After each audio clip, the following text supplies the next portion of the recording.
अस्सलाम वालेकुम नाज़रीन, आप देख रहे हैं प्रोग्राम टुडे विद शिराज और आज बात करेंगे शहबाज हुकूमत और एस्टेब्लिशमेंट के बीच मामलात क्या चल रहे हैं।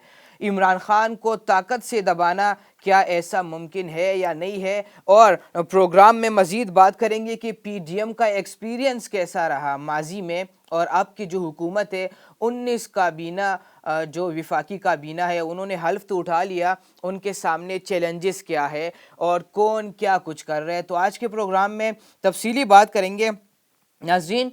सबसे पहले बात करेंगे एस्टेब्लिशमेंट और शहबाज हुकूमत के ताल्लुकात के हवाले से। अगर इससे पहले हम ज़रा पीडीएम एक्सपीरियंस के ऊपर अगर हम बात करें तो पीडीएम का जो दौरानिया था उस टाइम शहबाज शरीफ साहब के ताल्लुकात बड़े अच्छे रहे एस्टेब्लिशमेंट के साथ। नाज़रीन, मैं आपको ये बताता चलूँ कि एस्टेब्लिशमेंट के साथ जो करीबी होता है, जो एस्टेब्लिशमेंट के करीब बन जाता है, करीबी बन जाता है, तो आवाम की नज़रों में गिरना शुरू हो जाता है।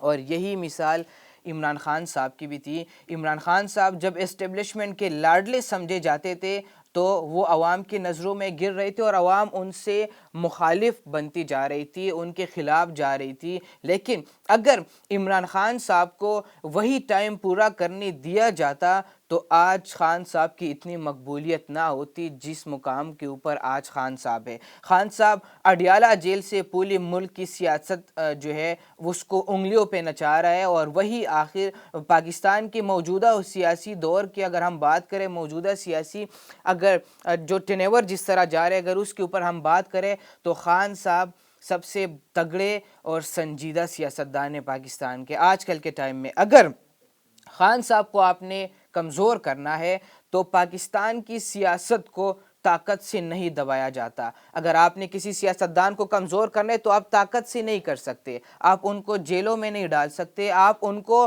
गिरफ्तारियाँ आप नहीं कर सकते, आप उनके साथ इस तरह का रवैया अपना कर उनको कमज़ोर नहीं कर सकते। अगर आपने किसी सियासतदान को कमज़ोर करना है तो आप उनको सियासत से ही शिकस्त देंगे, सियासी हिकमत अपनी अपनाएंगे, हिकमत अमली अपनाएंगे, उससे उनको आप शिकस्त दे सकते हैं। अगर सियासत को ताकत से दबाया जाता तो ज़िया भुट्टो की सियासत जो है, जुल्फ़िकार अली भुट्टो की सियासत को ख़त्म कर सकते थे।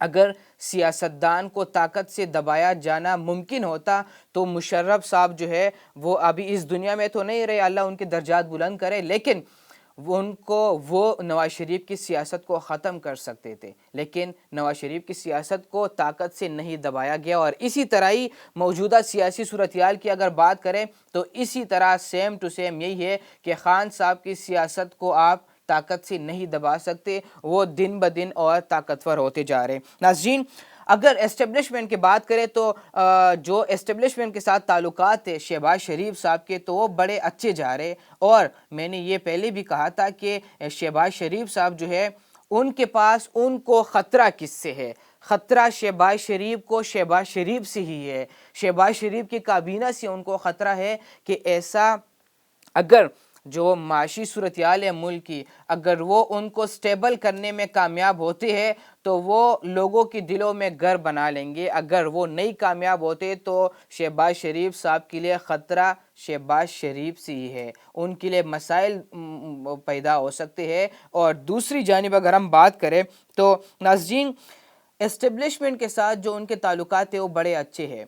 जिस तरह शहबाज शरीफ साहब पीडीएम के टाइम में वज़ीर आज़म थे और उनका मतलब उनके जिस तरह मशवरे वग़ैरह होते रहे, नवाज शरीफ साहब को मैसेज पहुंचाना, उनसे बात करना, लंदन जाकर उनसे मुलाकातें करना, तो ये उनके मतलब एक कम्युनिकेशन वाला जो मीडियम है उसका किरदार अदा कर रहे थे। तो एस्टेब्लिशमेंट के करीबी है शहबाज शरीफ साहब। अगर नाज़रीन प्रोग्राम में आगे बात करते हैं कि मुस्तकबिल में अभी तो काबीना का हिस्सा तो नहीं है पाकिस्तान पीपल्स पार्टी, लेकिन मुस्तकबिल में हो सकता है कि पाकिस्तान पीपल्स पार्टी भी काबीना का हिस्सा बन जाएगी।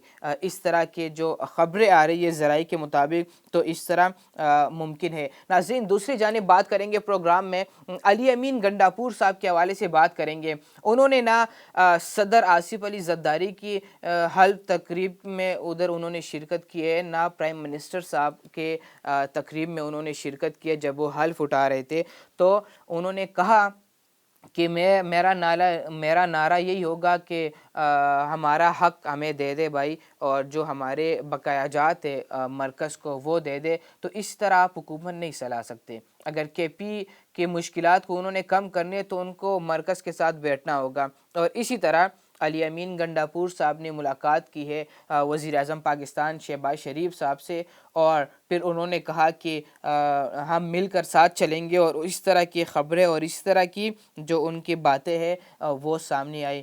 تو ناظرین، موجودہ جو سیاسی صورتحال ہے، ابھی آئی ایم ایف کے پاس جانا ہے موجودہ حکومت نے، اور اگر آئی ایم ایف کے پاس جاتے ہیں تو وہ ڈیمانڈز کریں گے۔ ڈیمانڈز کیا ہوں گے؟ مہنگائی میں اضافہ ہو سکتا ہے، اور یہ دن بدن ہوتا جا رہا ہے۔ ناظرین، جو ابھی کا ٹائم ہے وہ یہ ہے کہ عمران خان صاحب اڈیالہ جیل کے اندر ہے، اور اڈیالہ جیل سے وہ اپنے پاکستان کی پوری سیاست کو وہ چلا رہے ہیں وہاں سے، اور دوسری جو سیاسی پارٹیز ہے وہ جو کہتے ہیں کہ منسٹری لینے میں، وزارتیں لینے میں، ایڈوائزری لینے میں، یہ ان کے دور میں بہت آگے ہے۔ سینٹ کے الیکشنز بھی، سینٹ کے کچھ سیٹوں کے اوپر آج، نشستوں کے اوپر آج الیکشن بھی ہونے جا رہے ہیں اور ہو بھی رہے ہیں ان کے اوپر۔ تو ناظرین، کچھ یہ ماحول ہے پاکستان کی سیاست کا۔ اگر ملک کے حالات ٹھیک ہوتے ہیں، سب مل کر ساتھ چلتے ہیں، تو ممکن ہے کہ ملک کا جو مستقبل ہے وہ ٹھیک ہو سکتا ہے، ورنہ جو ہمارے نوجوان نسل جس طرح باہر جا رہے پاکستان چھوڑ کر، تو مشکل ہے کہ مستقبل قریب میں پاکستان کے حالات اچھے ہو سکتے ہیں۔ اپنے میزبان شیراز کو دیجیے اجازت، اللہ نگہبان۔